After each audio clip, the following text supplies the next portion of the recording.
नमस्ते दोस्तों, स्वागत है आप सभी का आपके अपने YouTube चैनल DSR के क्लासेस में। दोस्तों, रीट भर्ती से संबंधित एक और विशेष सूचना जिसका हम खुलासा करने जा रहे हैं, तो बने रहिएगा अंत तक हमारे साथ।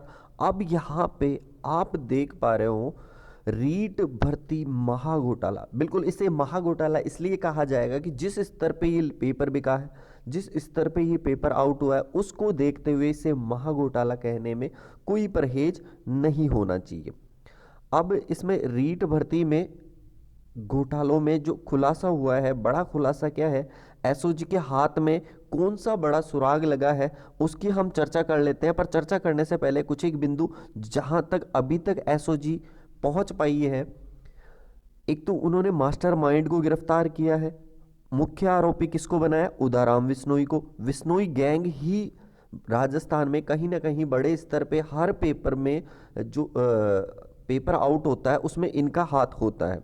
दूसरा, राम कृपाल मीणा गिरफ्तार हुआ है और इस राम कृपाल ने पेपर के बदले 1 करोड़ 22 लाख रुपए दिए और अब तक 35 लोगों को गिरफ्तार किया जा चुका है। ये तो एसओजी ने पहले अभी पिछले 1-2 दिन में ये सूचना जारी की है। इसके अलावा इन्होंने और क्या मैटर प्राप्त किया इन दलालों से? 1.25 करोड़ में लीक हुआ था पेपर, और जे सीरीज का जो पेपर है वो स्ट्रोंग रूम से बाहर आया है। 7 जिलों के 50 से ज़्यादा सेंटरों तक ये यहाँ से पहुँच चुका था।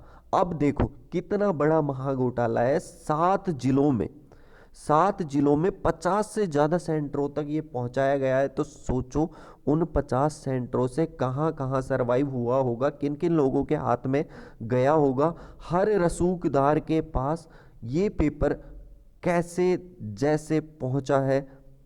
अब इसके आगे हम देखते हैं। देखो, जो न्यूज़ चैनल है उनकी रिपोर्ट के अकॉर्डिंग पहले आरपीएससी, फिर अधीनस्थ बोर्ड, अब शिक्षा बोर्ड। देखो, भर्ती विवाद के कारण आरपीएससी से हुई थी हबीब गोरान की विदाई। जो आरपीएससी के चेयरमैन थे उनकी विदाई हुई थी क्योंकि उन्होंने पेपर लीक प्रकरण में उनका बड़ा हाथ था।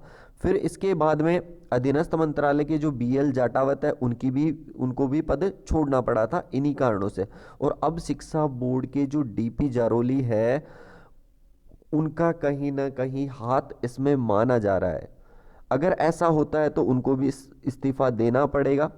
तो ये सारी चीज़ें निकलकर सामने आई है। अब हम कुछ एक फैक्ट्स देखते हैं जिनके आधार पे हम कह सकते हैं कि ये सबसे बड़ा घोटाला है इन 5 साल के कार्यकाल में राजस्थान में। तो चलिए देखते हैं। यहाँ आप देख पा रहे होंगे रीट मामला। आज के पेपर की कटिंग है। जारोली ने निजी व्यक्ति को बनाया जिला कोऑर्डिनेटर। देखो, एक निजी व्यक्ति को, पहले तो जिला कोऑर्डिनेटर निजी व्यक्ति को आप बना ही नहीं सकते, वो सरकारी कार्मिक होना चाहिए और शिक्षा विभाग में होना चाहिए। उसकी ओर से नियुक्त कॉलेज संचालक ने लीक किया पेपर। अब शिक्षा संकुल से इन्होंने चुराया है, 5 करोड़ में बेचा है। अब शिक्षा संकुल से पेपर चुराना इतना आसान नहीं माना जाता। वहाँ पे जो शिक्षा से रिलेटेड जो मैन हेड है उसी के द्वारा पेपर को देखा जाता है, वहाँ पे साइन होते हैं, वहाँ से वो निकलता है। तो जो जिला कोऑर्डिनेटर था उन्होंने, और कहीं ना कहीं डीपी जारौली की सह से इन्होंने पेपर को वहाँ से निकाला, उसको सौदा किया और वहाँ से ये लीक होता गया।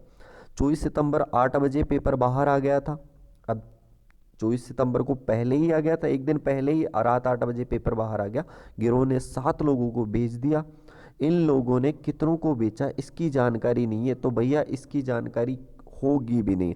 अगर होगी तो एसओजी भैया सरकार की, स्टेट गवर्नमेंट का एक तोता है, वो उतना ही कहता है जितना उसका मालिक कहता है। इसका मतलब एसओसी की पारदर्शिता पे किसी भी बच्चे को विश्वास नहीं हो पा रहा है, क्योंकि एसओजी ने पिछली जेईएन भर्ती देख लो, आप लाइब्रेरियन भर्ती देख लो, जिनमें जिन लोगों का हाथ था पेपर लीक में उनकी ना गिरफ्तारियां हुई, वो छूट गए।